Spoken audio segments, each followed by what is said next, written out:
আমি শহীদ জুনাইদের বাবা। আমার একটাই ছেলে ছিল। আমার রায় আমি কোনোদিনও মানতে পারি নাই ট্রাইব্যুনালে যে আমার রায়টা দিয়েছে।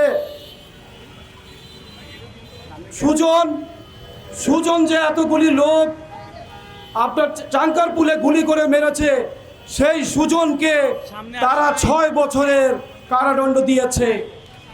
এই রায় আমরা মানতে পারি নাই। যারা বাংলাদেশের বাইরে আছেন তাদেরকে ফাঁসির রায় দিয়েছেন। আমি প্রতিবারে গিয়ে এই ট্রাইব্যুনালে সমস্ত কিছু এভিডেন্স দিয়েছি, সহযোগিতা করেছি। আমরা সেই সুবিচার ট্রাইব্যুনালে আমরা পাইনি।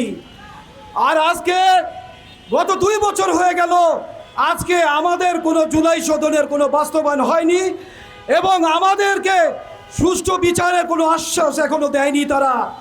আমি ট্রাইব্যুনালের প্রসিকিউটর এখন যে আছেন তাকে আমি বলছি, আপনি অবিলম্বে আমাদের শহীদ পরিবারদের সাথে বেইমানি না করে আপনি ওনাদের রায় পেশ করেন।